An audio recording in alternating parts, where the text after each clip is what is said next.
Alors, Bruno Martin, on va pas les voir, ces 4 parties, mais on va en parler. L'anatomie du pénis. Donc, ça peut être divisé en 4 parties. Le gland avec l'urètre, la petite fente où s'évacue le sperme et l'urine.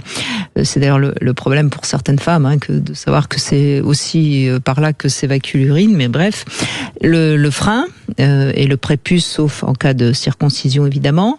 Le corps proprement dit, où se trouvent notamment les corps caverneux qui permettent l'érection, qui est une zone moins sensible. Et puis ensuite, la 4e partie, ce serait ce qu'on peut appeler la partie souterraine.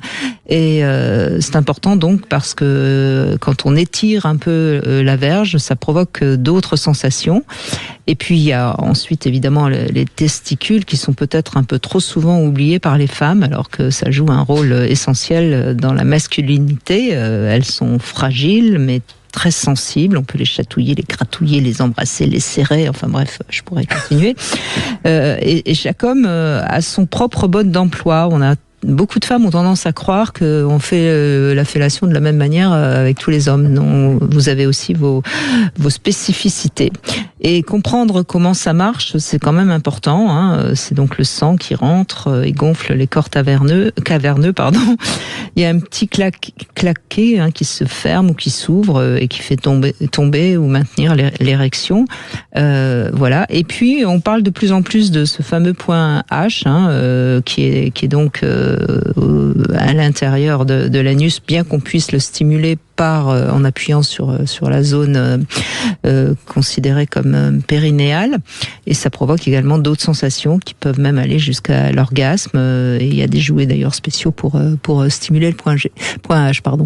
Donc on voit bien toute la spécificité. Rappelons évidemment que c'est le gland et le frein qui sont les parties les plus sensibles. Oui, qui sont pourvus du maximum de récepteurs sensitifs. Terminaison nerveuse, voilà. Oui.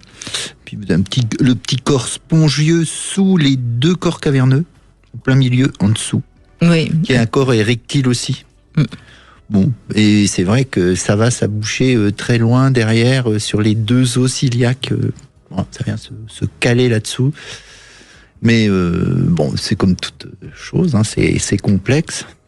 Moi, j'ai tendance quand même de temps en temps à conseiller de regarder une planche anatomique, à la fois des organes génitaux mâles et femelles.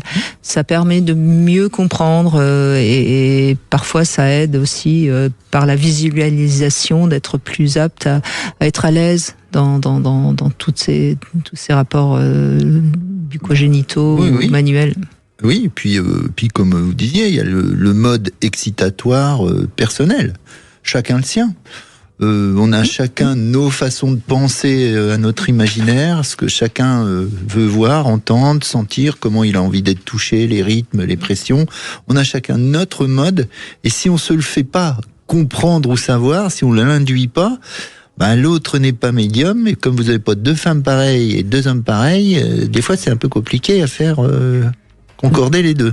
D'où l'importance de savoir communiquer et dire ce qu'on aime et ce qu'on n'aime pas, évidemment. Pas que par la parole. Non, il y a des milliers de manières, les gestes, évidemment.